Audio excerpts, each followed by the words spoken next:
Selanjutnya pemirsa, DPP Partai Nasdem sudah tiba di KPU untuk menghadiri agenda penetapan nomor urut partai politik peserta pemilu 2024. Sudah ada rekan kami Marcelina Tupundo yang akan melaporkan bagaimana kesiapan Partai Nasdem di sana. Silakan Marcel.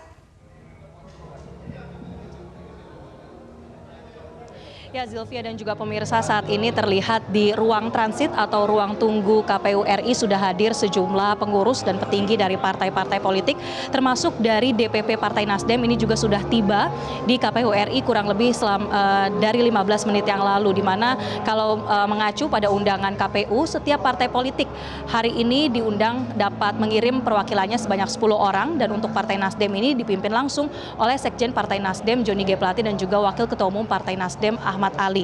Tentunya agenda pada malam hari ini adalah kelanjutan dari yang sebelumnya sudah dilakukan penetapan peserta pemilu 2024 yang akan dilanjutkan dengan pengambilan dan juga penetapan nomor urut bagi partai politik peserta pemilu tahun 2024. Bagaimana kesiapan dari Partai Nasdem terutama terkait pengambilan nomor urut ini, saya akan berbincang bersama dengan Sekjen Partai Nasdem Joni G. Plate. Selamat malam Bang Joni. Selamat malam. Kabar baik ya Bang? Kabarnya baik dan penuh semangat, tentu semangatnya semangat restorasi.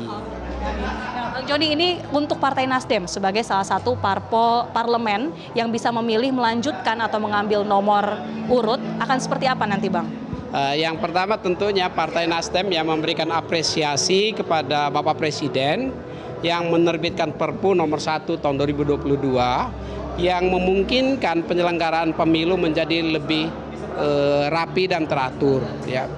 Sekaligus memberikan kepastian pemilihan umum akan berjalan sebagaimana yang diatur oleh undang-undang dan peraturan turunannya. Ya.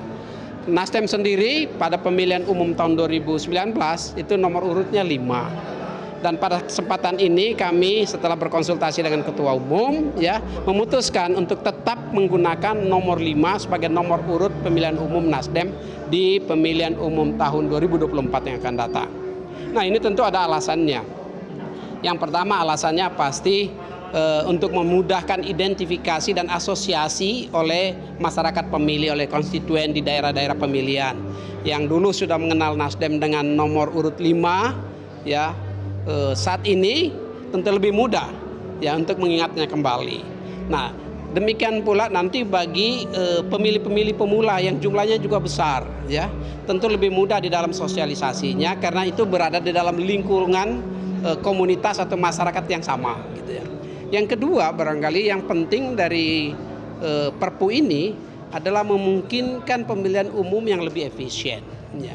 Mengapa itu? Karena memang dengan partai-partai yang telah berada atau mempunyai fraksi di DPR RI yang bisa tetap menggunakan nomor urutnya akan bisa menggunakan stok logistik, atribut dan peralatan-peralatan kampanye yang dulu digunakan di tahun 2019, stoknya masih tersisa.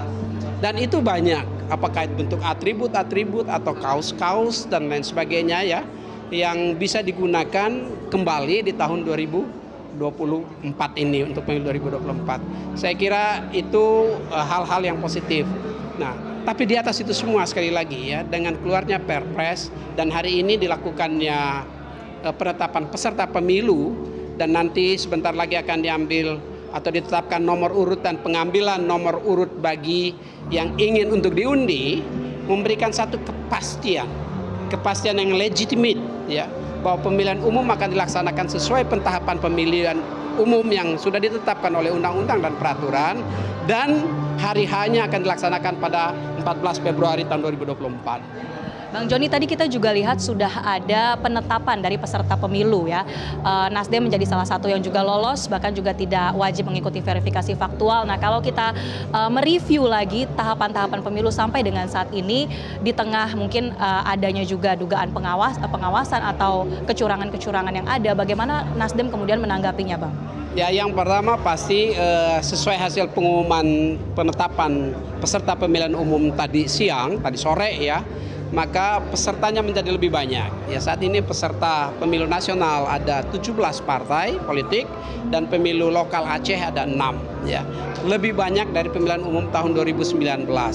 Nah, apalagi ini akan dilaksanakan secara serentak Ya, maka dengan ditetapkannya peserta pemilu dan nomor urut hari ini, maka membuka ruang sosialisasi party ID atau identitas partai dan nomor urut lebih awal.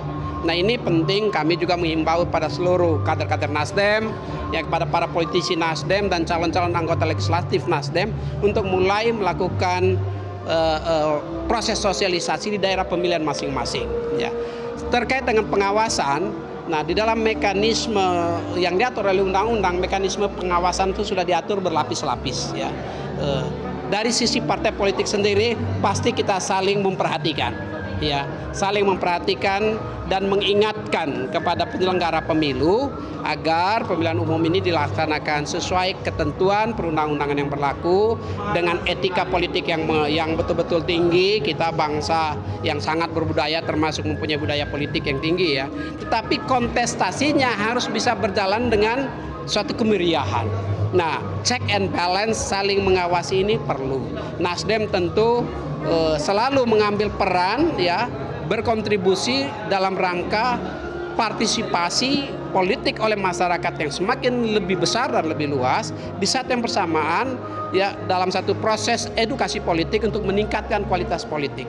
Nah, kami tentu menyiapkan konsep-konsep, ya, dan menggerakkan infrastruktur dan personil politik kami, ya, sampai ke tingkat daerah untuk bergerak agar kemeriahan politik pemilihan umum kita ini tidak hanya untuk menghasilkan pemimpin, tetapi pemimpin yang legitimate, ya, dan proses politik yang baik dan kualitas demokrasi yang tetap tinggi.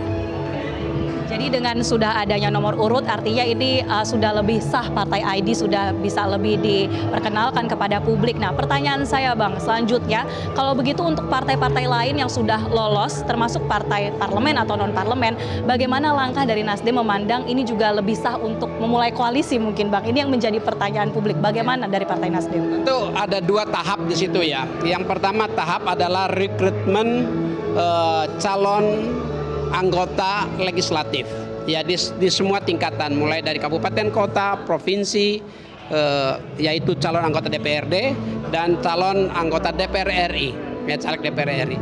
Proses politik itu akan berjalan, ya, secara cair, yang dinamis, tapi karena ini kontestasi, tentu dia berdua hal yang menjadi syarat penting, ya.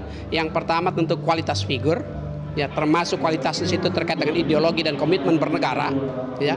Yang kedua, mempunyai basis konstituensi yang cukup kuat, karena ini kontestasi zero sum game, ya. Yang menang dapat, yang kalah suaranya hilang, ya. Jadi itu. Nah, yang kedua adalah yang berkaitan dengan pemilihan presiden, ya. Proses politik pemilihan presiden atau calon presiden itu satu proses politik yang begitu dinamis, ya, di Indonesia, ya, dan begitu terbuka di Indonesia. Ini satu kemajuan dalam demokrasi Indonesia. Nah, dalam hal itu Nasdem tentu menghimbau dan berharap semua calon-calon politisi dan calon-calon pemimpin, termasuk calon-calon presiden, adalah tokoh-tokoh nasional yang martabatnya harus dihormati bersama-sama, ya. Jadi kita harus menghormati, dan saya mengutip pesan Bapak Presiden, ya, dan itu menjadi komitmen Partai Nasdem, berkontestasi, ya, di tataran program, agar masyarakat mengetahui program melalui visi dan misi yang jelas untuk Indonesia yang lebih maju. Terima kasih banyak Sekjen dari Partai Nasdem Johnny G. Plate telah bergabung bersama kami. Kita tentu harapkan nantinya tahapan dari pengambilan nomor urut dan juga penetapan nomor urut bagi partai politik peserta pemilu 2024 ini bisa berjalan dengan lancar. Sebagaimana yang juga kerap kali disuarakan di mana-mana bahwa diharapkan menjelang pemilu 2024 ini bisa ada politik yang riang gembira meskipun ada beberapa perbedaan terkait dengan ideologi partai politik misalnya atau terkait dengan penyusunan koalisi nanti di 2024. Tentu diharapkan tahapan-tahapan pemilu ini termasuk juga pengawasan dari tahapan pemilu bisa berjalan dengan lancar.